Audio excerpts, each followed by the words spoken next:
Hello and welcome to our special coverage of the Russian invasion. I'm Ladi Akiridurwale. The headlines. Ukrainian President Zelensky says about 100,000 people remain in Mariupol amidst a dire situation as he prepares to speak to NATO officials. Russia says President Putin plans to attend the G20 summit in Indonesia as his Western counterparts seek to expel his country.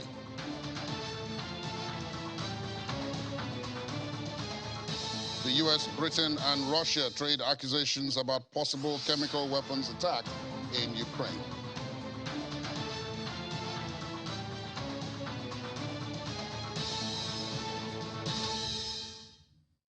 Ukrainian President Volodymyr Zelensky says about 100,000 people remain in the southern port city of Mariupol amidst intense Russian bombardment.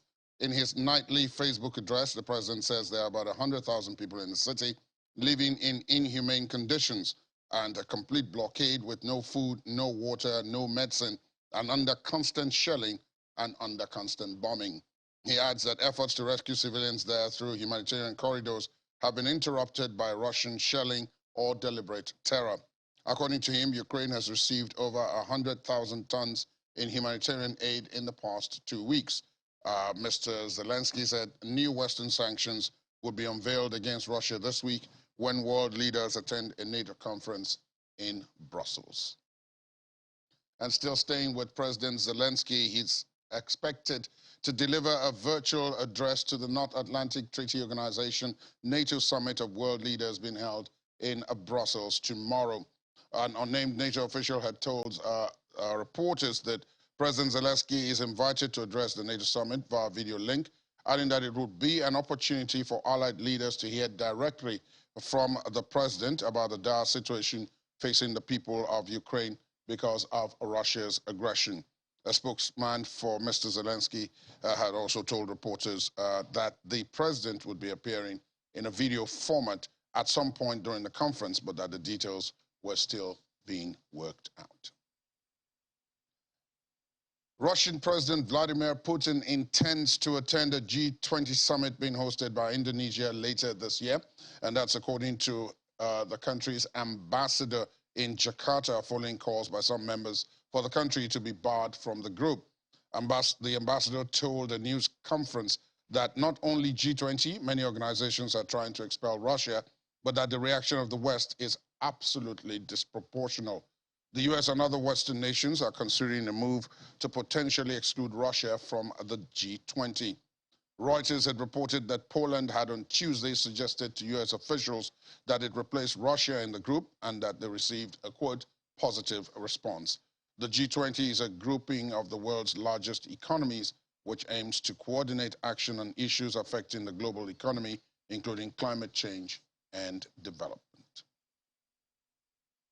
The United States and Britain traded accusations with Russia at the United Nations on Tuesday over the possibility of a chemical weapons attack in Ukraine, but none produced any evidence to back their concerns. The comments were made by diplomats to reporters after Russia raised the issue of an ammonia leak in Ukraine's besieged northeastern city of Sumy, blaming Ukrainian radical nationalist groups during a closed-door UN Security Council meeting. The accusation was rejected by Britain and the United States. Russia's deputy UN ambassador Dmitry Polyansky said Russian troops had never planned or carried out strikes against any Ukrainian facilities where toxic substances are stored or produced. In ammonia leak. To our deep regret, our predictions about Ukrainian radical nationalist groups preparing to stage chemical provocations on the territories under their control are coming to life. In the evening of March 21, a planned provocation of Ukrainian nationalists was carried out in Sumy, resulting in ammonia leak at Sumy Chimprom plant. The armed forces of the Russian Federation have never planned or carried out strikes against any Ukrainian facilities where toxic substances are stored or produced. The Russian army ensures security of such objects on the territories liberated from radical groups. We are deeply concerned by the recent developments in Sumy, as well as in other regions with regards to chemical provocations staged by the Ukrainian nationalist groups. Given the record of negligence by the Kiev regime of the Biological Weapon Convention, by developing of a military biological program with the help of the USA, as well as its pursuit of nuclear weapons, it is clear that the Ukrainian nationalist authorities, encouraged by the Western countries, will stop at nothing to intimidate its own people and stage false flag attacks to accuse Russia. We see a familiar pattern in Ukraine which is similar to orchestrated chemical incidents in Syria, which were staged by terrorist groups with the help of the Western intelligence and notorious NGOs like the White Helmets, and used as a pretext to accuse Syrian authorities of the use of chemical weapons. There is alarming evidence that more chemical provocations by the radicals in Ukraine, which put lives and health of civilians at risk, are to follow. Well, good afternoon. And Russian President Vladimir Putin's top spokesperson has refused to rule out the use of nuclear weapons in an interview with CNN, saying that they would only be used in the event of a, quote, existential threat to Russia. However, the U.S. Pentagon has denounced the statement as reckless, saying it's not the way a responsible nuclear power should act. According to Western intelligence agencies, the Russian advance continues to stall as Mr. Putin's troops take up defensive positions in their effort to encircle large Ukrainian cities. Pentagon spokesperson John Kirby had said that the U.S. military could not confirm reports that a Kiev suburb had been retaken by Ukrainians, but said that he has seen indications Ukrainians are going on offensive, particularly in the south. We're not in a position to confirm that that suburb around Kyiv has been retaken by the Ukrainians. What I would tell you is, though, that we have seen indications that the Ukrainians are going a bit more on the offense now. They have been defending very smartly, very nimbly, very creatively in places that they believe are the right places to defend. And we have seen them now in places, particularly in the south, near Kherson. They have tried to regain territory. Again, we don't have great fidelity of tactical movements, but we have seen them make these efforts. And I would tell you, Bob, I mean, it's not the Ukrainians themselves several days ago said that they were planning on counterattacks, and so I think we have seen indications that they're moving in that direction. The Russians have not achieved any of the strategic objectives that they set out to, and they certainly haven't achieved the objectives that they have easily or without loss. The Ukrainians are putting up a very stiff defense, and what we continue to believe is, well, a couple of things. One, the war was completely unnecessary, a war of choice. Mr. Putin still had diplomatic options on the table when he decided to invade. He can end this war today. By being a negotiator of good faith with the Ukrainians. It could end today. There's no indication that he's willing to do that. But we still believe that it should end now, and Mr. Putin should commit to good faith negotiations with the Ukrainians to do that. Pentagon spokesman John Kirby. Let's talk to security analyst Chidi Wanda, who joins us virtually from London. Good morning to you. Thank you for your time. Welcome to the program. Morning. Thank you for having me. Let's take a look at this issue of use or non-use of nuclear weapons to start off with. None of the countries involved here, neither the US nor Russia, have committed to a no first use policy, which means that they can, in fact, use nuclear weapons without being provoked, if you like. Well, the first thing I would mention is that the US is not a direct party to the conflict, so it doesn't. Its policy in this respect is always going to be reactive. So the party that one has to be more focused on is obviously Russia, which is a nuclear weapon and also a nuclear state, and also their doctrine does call for the use of tactical nuclear weapons in certain circumstances. And at the same time, as part of this conflict, President Putin and his staff have stated that if Russia faces an existential situation, they will consider the use of nuclear weapons. And then we've also got to factor in that Russia has form in terms of using, what we would call weapons of mass destruction. So we've got the Salisbury incident in the United Kingdom, where it was used in an assassination attempt, other assassination attempts like against Litvinenko and so on. And also they've allied with the Syrians who used chemical weapons in Aleppo, in Idlib and other parts of Syria.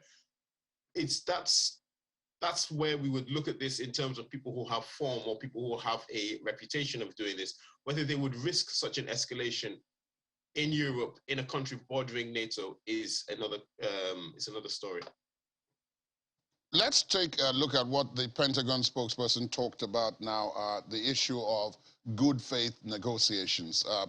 It looks like everyone is coming finally to the convergence that negotiations are the way to go to end this. But the question that some who are outside looking in ask is, why wasn't this the first line of action instead of all the carnage and all the destruction that has happened since February 24th? Well, the thing is that all wars will end with negotiation. It doesn't matter how severe the defeat or the victory of one side is. There will always be a period where somebody will sit down and talk through things. It happened in the Nigerian Civil War with the complete defeat of Biafra. There was still a negotiated settlement at the end. It happened at the end of the Second World War when the Allies completely defeated Nazi Germany. There was still a negotiation, even if it just happened for a day at the end, for how the surrender will take place. Why it didn't happen originally, I mean, the only person who can answer that is President Putin. There is very little he is going to achieve out of this that he wouldn't have achieved at the negotiating table. In fact, by engaging in this war, he has changed the calculus. Whereas before you would have a Ukraine where there was a significant pro-Russian element, now with the death, the destruction, and the fighting, that element is almost wholly concentrated in the east, where Russia has declared its new republics, and even there, they have a new calculus in that before they were part of Ukraine, and I know lots of people from the east of Ukraine, they were part of Ukraine, so they had a lot of the privileges that Ukrainians had. They could travel on a Ukrainian passport, they could access EU funding and things like that. Now that's gone. All they have left is the Russian element. So how this will end will obviously be a negotiation. What brings both sides to that negotiating table is the key question. And from what it appears, the Russian side needs to achieve some sort of a military victory, a decisive military victory in which they can declare they've achieved their objectives and then sit down and talk. Whether the Ukrainians will accept that, again, is another question. I'll have to ask you about the other side, though. President Zelensky is accused maybe of a strategic error in this regard of goading Russia into this, and then now finding out that those he thought were allies and would back Ukraine to the hilt, including putting boots on ground, imposing a no-fly zone, and so on, haven't done so. And you alluded to that when, in your answer to the first question, you talked about the U.S. not being a direct participant. NATO is also not a direct participant. The EU is not a direct participant in this. It's Russia versus Ukraine. Do you think that perhaps he also made a mistake? I mean, President Zelensky, up until this war, was a fairly inconsequential president. He had many issues with corruption. He had many issues with poor administration, with anti-democratic behaviors as well. But in terms of this war, I find it hard to ascribe a lot of blame to him because he was faced with a very, very non-negotiable situation, I would say. The Russians massed forces on his border. They issued a number of threats. They increased the fighting in Donbass and Luhansk. A lot of Ukrainian soldiers were killed in the lead up to the war, fighting in Donbass and Luhansk. We've got to be very clear. He was elected on a platform of ending this war through negotiation. Now, there was no Ukrainian president who would have acceded to Russian demands before the war and who would have kept his job. So following his democratic mandate, there was nothing he could have done and to accede to the Russian demands, which were deliberately from the Russian side unachievable. So no country is going to accept giving up their territory. No country is going to accept dismantling their military. No country is going to accept being told who you will partner with and who you will not partner with. So I think everyone was fairly clear that this was a build-up to a crisis. What nobody expected was for Russia to launch a full-scale war. One expected a very limited war, but not a war of this extent. And I think even the Russians were surprised. Everybody outside of President Putin was surprised about this war starting, because this has been seen. It's not easy for the Russians. They're taking heavy casualties, huge amounts of losses. And the most important thing is a lot of their mystique and prestige is gone. The fear of Russian ground forces. So I speak as somebody who spends a lot of time, in this kind of world, and there was a great fear and respect for Russian air forces and Russian ground forces, and that's gone. Everyone has seen them fighting and seen them being beaten quite badly, and so Russia has lost a lot of prestige and mystique just from committing into this action. There is President Zelensky saying that he wants a face-to-face, one-on-one meeting with President Putin. But given the background you've just given, and given what has gone on since this war started and some of the very heated rhetoric on both sides, is that advisable, and what can it achieve even if it were to take place? Well, it's advisable on the basis that negotiations have to take place, irrespective, as I alluded to earlier. This war will only end with a negotiation. But we also need to understand the doctrine of negotiations and peace talks, especially in the Russian or Soviet doctrine. The fascinating thing about this war is that both sides, again, just like the Nigerian Civil War, both sides are fraternal countries. Their military history is the same. They're both part of the Soviet Union. When people say, Russia or the Soviet Union helped during the liberation struggle, Ukraine was part of the Soviet Union at that time. The doctrines that they're using are exactly the same. And part of the Russian doctrine is that you will always engage in negotiations as part of a conflict. That is to buy time. So you see the Russians now talking about negotiations, holding peace talks, giving humanitarian corridors. At the same time, they're consolidating their forces around Kiev. They're consolidating their forces in the east, bringing up supplies, trying to bring in reinforcements. All negotiations are part of warfare. So this is just a pause. If President Zelensky can meet President Putin, if they can come to some sort of an agreement, it will be positive, obviously, for the Ukrainian people. But it is highly unlikely at this point. Currently, President Putin does not have much regard for President Zelensky in his eyes. To use a Nigerian kind of phrase, President Zelensky is a small boy to him. So it's very unlikely he's going to sit down and talk to him or even give him any concessions. So as I said before, one side has to achieve a decisive military kind of victory in order to force the other side to serious negotiations. This is the first time you're talking to us from London, and this is the first time Britain has faced a foreign crisis of this magnitude since it left the European Union. How have you seen its activities in terms of support, coordination with the EU, and it, of course, remains a member of NATO, but how have you seen the coordination of its efforts with regard to this war and the position that it has taken on things like human rights and all of that, with a view to securing supplies of energy outside of Russia, which was the traditional supplier before all of this unfolded?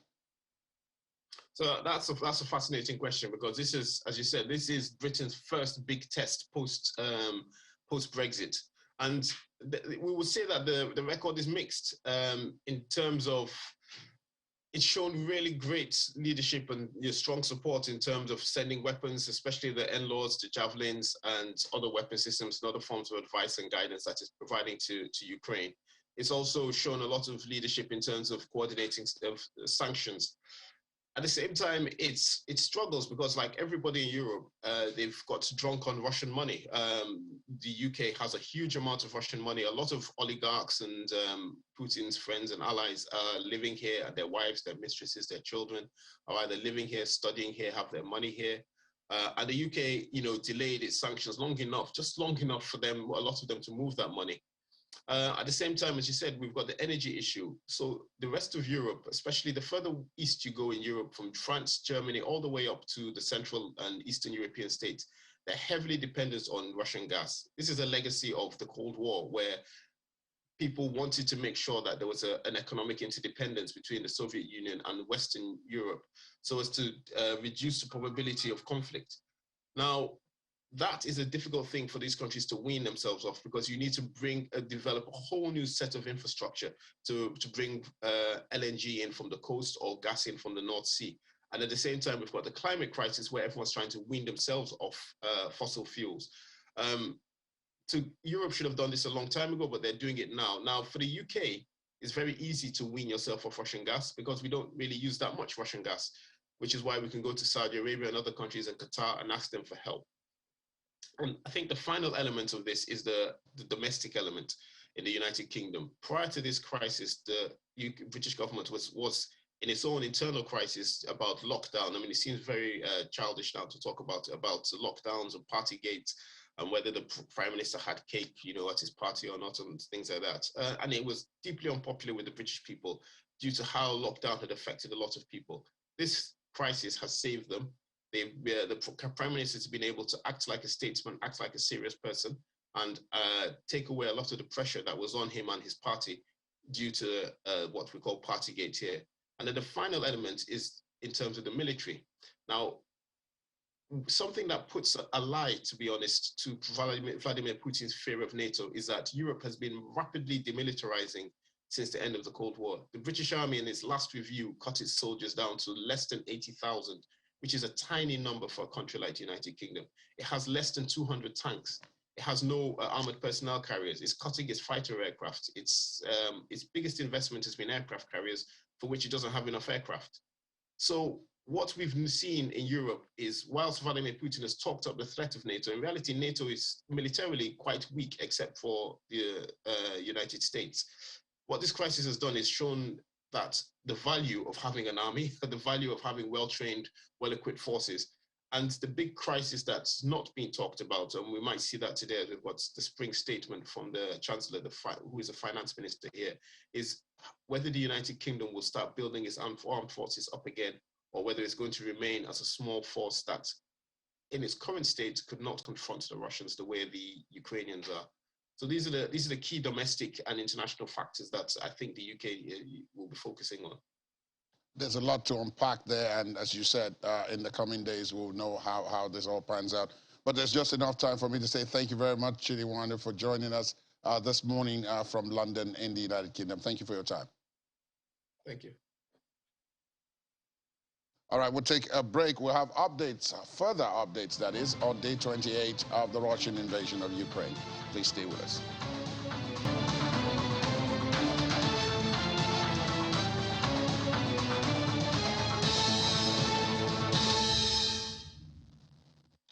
Thanks for staying tuned. Welcome back. Watching the horrors of war emerge in Ukraine over the last month has left many South Africans unsettled by the government's refusal to condemn Russia's military invasion. Instead, South Africa has taken a mediation stand with President Ramaphosa, blaming NATO for the war. Since Russia launched its attack on February 24th, President Cyril Ramaphosa's administration has maintained what is described as a neutral position on the escalating crisis in Eastern Europe, even though most of the world has condemned it. When 193 nations voted on a resolution to condemn Russia's invasion of Ukraine at the United Nations General Assembly on March 2nd, South Africa was part of a minority that abstained from the ballot. Mr. Ramaphosa explained then that South Africa wants to see an end to the war, but it refused to support the resolution because it did not foreground the call for meaningful engagement. Let's listen to a track from the Deputy Minister for International Relations and Cooperation, Candid Mashego Dlamini.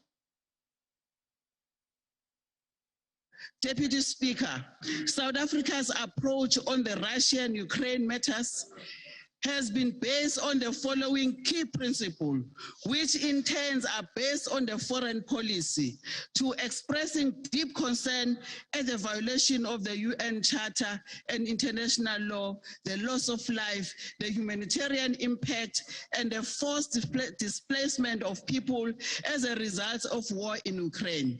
Recognizing the armed conflict would no doubt result in human suffering and destruction, the effect of which will not only affect Ukraine, but also reverberate across the world. No country is immune to the effect of this conflict. As the UN Secretary General has indicated, the conflict will have a huge impact on the global economy in a moment when we are emerging from COVID-19 pandemic and so many developing countries absolute need to have space for recovery. South Africa emphasizes respect to the sovereignty and territorial integrity of states. On the 9th of September 2021, BRICS leaders have expressed concern at the continuing conflict and violence in the different parts of the world. The BRICS leaders reaffirmed their commitment to the principle of non-interference in the internal affairs of states and reiterated that all conflicts must be resolved by peace means and through political and diplomatic effort in line with the international law, that is the UN Charter. South Africa continues to support and encourage regional initiatives such as the Minsk Agreement, and we welcome the work of the Normandy format, the trilateral contact group, and the Organization for Security and Cooperation in Europe. South Africa supports the involvement of the good offices of the UN Secretary General, as it could also make a positive contribution in finding a lasting solution to this conflict. Let's speak now to South Africa Bureau Chief Betty Dibia, who joins me from Johannesburg virtually. Good morning, Betty. Morning, Larry. Good to see you. Good to see you too. This is a very unique position, almost standing alone on the African continent. South Africa still standing by the principles of the fact that someone is your enemy doesn't automatically make the person my enemy. But that's not completely playing out according to public wishes, is it? Not really. You have those who are diehard supporters of the stance of the ANC-led government. You still have those like the Democratic Alliance, that's the main opposition party, who are telling the president and his party that they have chosen to stand on the wrong side of history. But I guess it would be safe to say that Russia has a very good relationship with South Africa. The support that the Soviet Union gave South Africa at the time that the struggle stalwarts were fighting for freedom in the country, and then the renewed friendship that they had post-apartheid. For 3 or 4 days right after the war began in Ukraine, you had both countries celebrating 30 years of their relationship. Here in South Africa, of course, there was condemnation here and there. But I guess as the Minister Mashego Dlamini had said, part of the speech that she made there, she said it's more of a principle thing. As you said, standing by their friends. It cannot be economic because trade with Ukraine and Russia is much, much lower between both countries, much lower compared to trade with the NATO countries. If you're looking at 2021 alone, you have trade export-import between both countries standing about 15.7 billion rand, whereas in NATO countries, we're looking at 1.1 trillion rand, the chunk of that from the US and the UK. So I guess it's more of standing by their friends than economic. That debate in Parliament was looking at the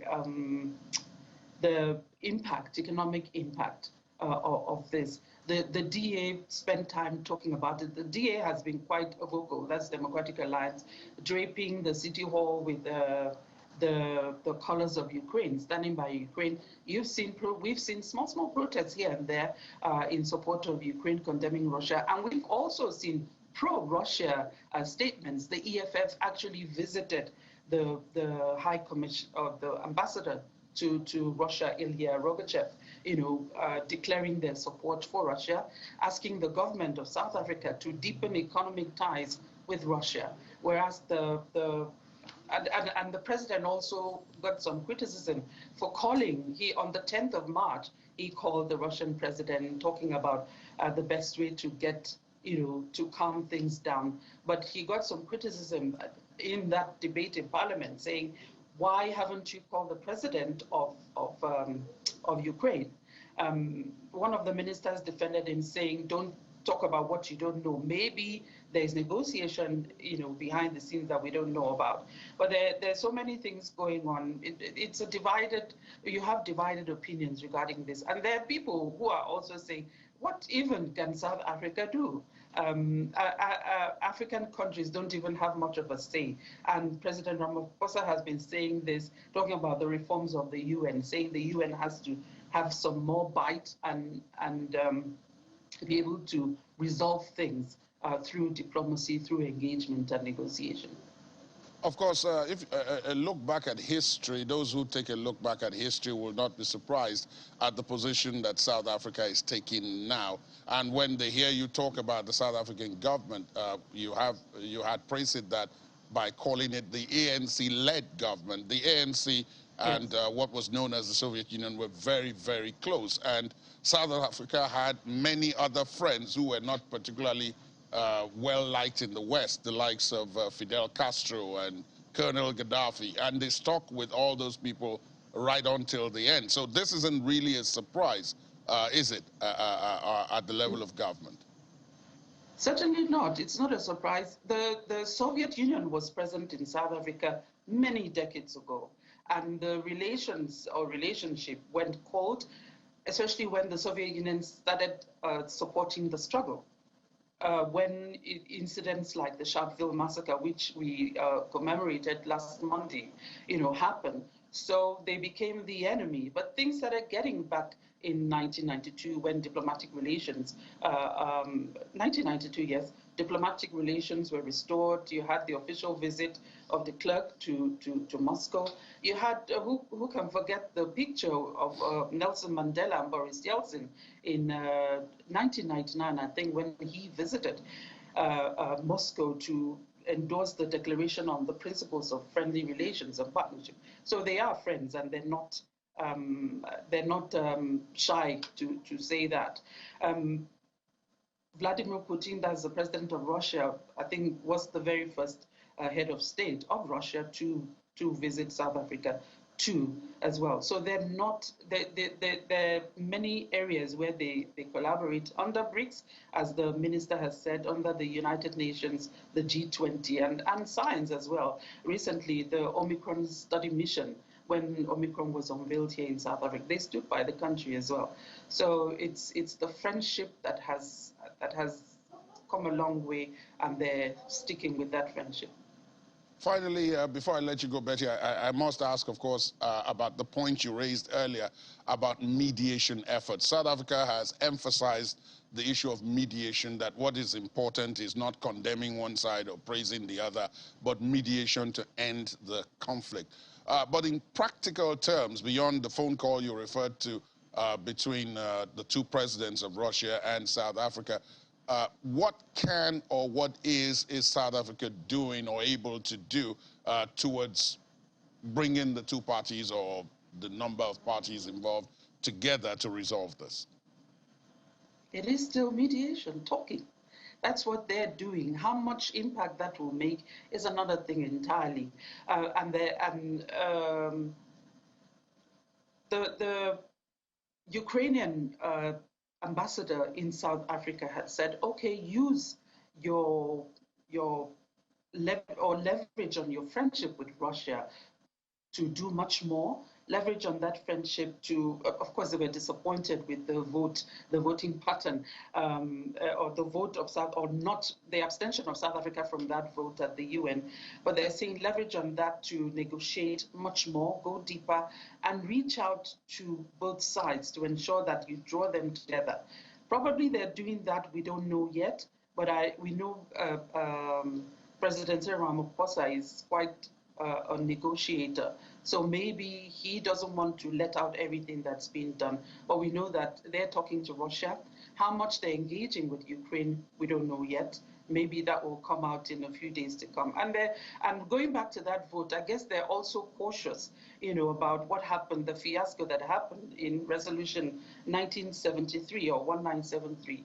that gave way to that Operation Dawn Odyssey that happened in Libya, where they were talking about negotiations, and the next thing they voted in favor of a no-fly zone. And you know the implication of having a no-fly zone. That didn't go well. The government then of President Zuma was criticized at the time. So I guess playing in between and sticking with not sticking sides because they have relations with both countries is what they're going ahead with, and hopefully they'll be able to make a difference. That's hopefully. Thank you very much, Betty, for the update there, and to continue to stay safe. Our bureau chief in South Africa, Betty Dibia, from Johannesburg. Thank you. Thank you. All right, let's back in the studio here. Let me talk to Laddie Williams, our business correspondent, because while all that is happening, business is still not exactly booming, is it? Let's start off with the bond markets. Significant losses this time around. Exactly. What's driving that? Yeah, so, you know, last year we saw the equities market and the bond market actually, you know, hit new highs. Plus the crypto market, we saw Bitcoin hit, you know, over 60,000, you know, last year. And now we've had, you know, a lot of pullbacks, you know, from those gains.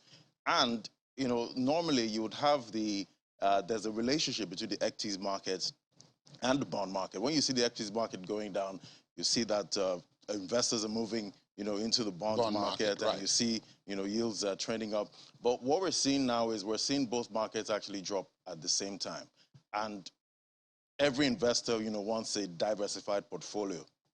Have some in equities and, you know, some in the bonds, which are supposed to be, you know, safer and less risky than the equities market. So seeing, you know, both markets actually pull back at this time is quite worrying, because now we're seeing major central banks all looking at raising rates at this point, which is also impacting the equities market. And obviously, the reason for this is inflation. Inflation was already on the rise, you know, before the war, all of this happened, you know, in Ukraine. But now with this war, we're seeing inflation, you know, going higher in most of these countries. So right now, all the central bankers are looking at tackling inflation, but now at the expense of a recession. So now bankers have to choose. Which one do we take? Do we take a recession, or do we allow, you know, inflation to go up? The choice of the devil and the deep blue sea. Exactly. Now, cryptocurrencies are being used, so it is said, now to evade sanctions. And, and you and I were having an interesting one before we came on, that, well, that's the way cryptos are designed, isn't it? Exactly. It's decentralized, so there's no central bank, you know, controlling it. So you're in charge of your assets, you know, at this point. But the thing is, you know, being your own banker also comes with some risk, because if you lose access to your funds, nobody's going to help you get it back. So that's, you know, another element of risk. Oh, yes, okay. But, you know, with the decentralized nature of Bitcoin and stable coins, we're seeing, apparently there's talk that, you know, some Russians are using, you know, cryptocurrencies and stable coins, you know, to evade, you know, some of these sanctions, you know, being leveled by the U.S. and its allies. So how it works is, you know, when you you convert your currency into maybe a stable coin or Bitcoin, we see that has happened. You know, that's one thing about the crypto space. You know, the blockchain. There's no hiding. There's no hiding. Everyone can see what's going on. So Lagarde is saying, you know what, we're seeing that, you know, a lot of rubles are being converted into stable coins and Bitcoin. You know, that means, you know, the Russians can actually use this to evade some of these sanctions. But analysts are saying, you know what, the crypto market is too small. It can't take, you know, what the Russians have. So this might just be, you know, ordinary Russians just, you know, trying to, you know, save, you know, what they have, you know, in cryptocurrency. So because the ruble has, you know, fallen by a lot, you know, at this point. And the good thing about crypto is, you know, you could just take $1 million, put it in a flash drive, and just walk out of your country. So some of them would actually do that. You know, try to use that as an option too. One of the things that they are not able to do, of course, is export diamonds now. Yes. That's also part of the sanctions. And there are some other diamond producers who seem to want to take advantage of this. And Russia again. They have the largest, reserves of diamonds in the world, followed by Canada. But now, with these sanctions, now we're seeing that, okay, they cannot export their diamonds anymore, and that's going to impact the multi-billion-dollar jewelry industry at this point. So, but now, we have African countries that actually do have, diamond Zimbabwe, reserves. Botswana, South Africa. Yeah, so Zimbabwe is coming out now and saying, you know what, we don't like what's happening, but we should be able to actually take advantage of this so we can get some, market share. So they're looking at ramping up, production of diamonds at this point to, get some profit, out of this, which is... it doesn't sound very good. Yeah, it doesn't sound very good. But this is business. It's business, yeah. Just before I let you go, there's, of course, the continuing fluctuation in oil prices, which we talk about every day. Every day, yeah. Oil is the biggest mover, right now in the market, and we see the oil bulls are taking advantage of every, sentiment in the market right now. So, as we see the EU now mulling, removing their reliance, on Russian oil and all of that. So we're seeing this, reflect in the prices. So it's quite a volatile market right now in the oil space. We saw yesterday it popped up, but today now we're seeing a pullback right now. So it's all working on sentiment right now, but it remains to be seen. Well, tomorrow, Thursday, we're going to hear more sanctions. About sanctions. Yes, my last guest talked about that. Exactly. So that may also have impact on the prices. An impact on prices. So we'll be tracking all those prices to see, how it impacts the market. Well, Laddie Williams will have more on this, of course, as usual, on the business programs, Business Morning and Business Incorporated, alongside Ini John McWhorter. So if you want to know more about how all this could have impact on you, your business, and your community, to join those programs. Thank you, Laddie. Thank you for being here. We'll take a break. When we come back, we'll be on the last leg, where, amongst other things, we'll be talking about how sports is impacted by this. Do stay with us.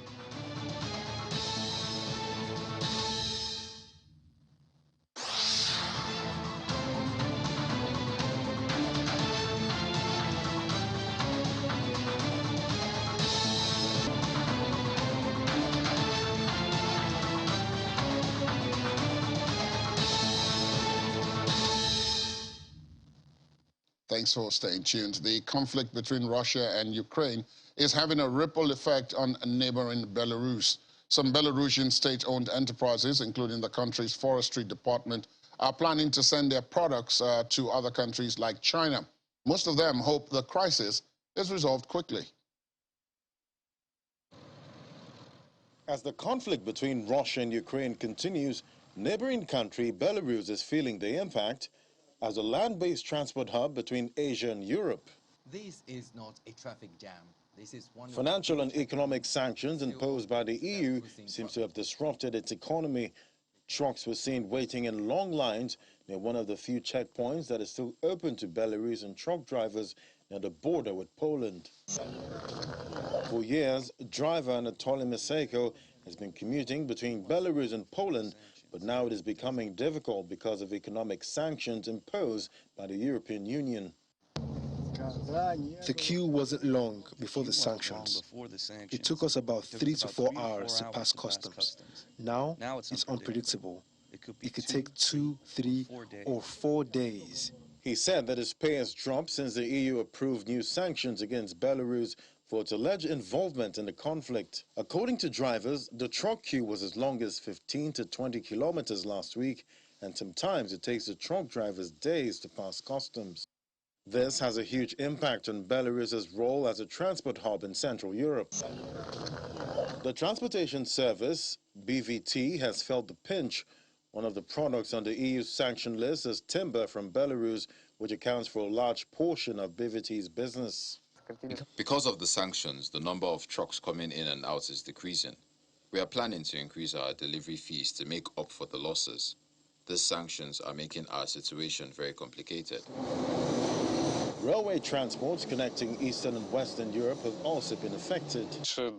There used to be 2 container trains coming in, but now there's only one. Trains headed for Asia and Europe carry different products.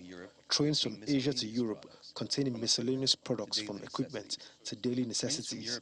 Trains from Europe to Asia usually carry foodstuff. Belarusian exports to Western Europe decline. BVT is looking to the East for business, especially China. Some Belarusian state-owned enterprises, including the country's forestry department, are planning to work with us to send their products to China. Since the 1990s, 80% of their products have been sold to Europe. Now they are considering transporting them to China instead. The conflict between Russia and Ukraine is having a ripple effect on neighboring Belarus, so resolving the crisis quickly is something Belarusians are hoping for.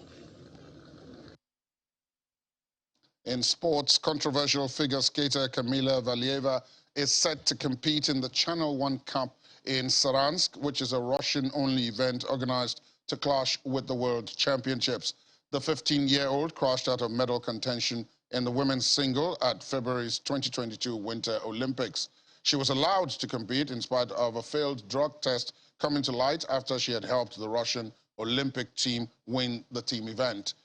Figure skaters from Russia and Belarus are banned from the World Championships in Montpellier, France, because of sanctions imposed following Russia's invasion of Ukraine. Meanwhile, a group of Ukrainian sailors have blocked the way of a super yacht linked to sanctioned Russian oligarch Roman Abramovich as it docked to a port in the holiday resort of Bodrum. The yacht, named Solaris, arrived in the resort after skirting the waters of European Union countries which have sanctioned the oligarch over Russia's invasion of Ukraine. Footage released by the expert association Ukrainians in Bodrum showed a group of sailors blocking the way of the yacht as it was approaching the port. Holding Ukrainian flags, sailors chanted "No war in Ukraine" as they tried to prevent the yacht from docking at the port, but they ultimately failed. Sports clubs in the Balkans are providing refuge, training, and competition for athletes escaping Russia's invasion of Ukraine in another show of global solidarity. In Bosnia, Anita Glibic, director of the student volleyball club SOK, says they are hosting 7 players from Ukrainian club Balta. 4 more members of Balta are on their way to Mostar, where they will get accommodation, meals, and training. In Bulgaria, 34-year-old owner and trainer of Hispano Tennis Club, Mikhail Minchev, was among those responding to the Bulgarian Tennis Federation's appeal for help. One of the new arrivals is 14-year-old Sasha Groza, who has won competitions in Odessa and dreams of one day winning the Australian Open and looks up to British women's #1, Emma Raducanu.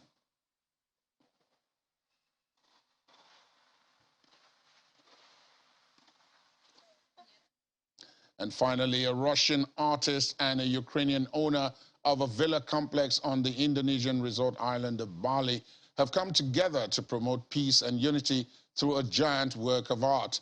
The piece of calligraphy spanning 960 square meters across the rooftops of 9 buildings spells out United World in 6 languages: Russian, Ukrainian, English, Chinese, French, and Indonesian. Lampas, who has been in Bali since December, says the idea was developed with a group of Ukrainian friends before the war started, but now the work has taken on even more meaning. Alex Stetfan, the Ukrainian running the villa complex, says the artwork matches his values and sends an important message. Both men say they were shocked by the war in Ukraine. This work is not a political statement. It's a cultural statement, it's a social statement about the people and the way how we can unite together to create a future in harmony between us, to create a new culture, to create a new world in peace and love. When Pakras give idea about create in different 6 language art about united world, it was really touched with my values, because I thinking also the same. And as you know, guys, I live here in Indonesia, in this beautiful country, and it's all about united. a key lesson to learn even in these turbulent times. That's where we end this morning's edition of Russian Invasion. There'll be an update, as always, at 5 o'clock. Do join Amarachi Ubani and Millicent Walker for that, and the show will be back tomorrow at 9 o'clock. But do go out there and have yourselves a great day ahead. I'm Ladi Akeridoluale.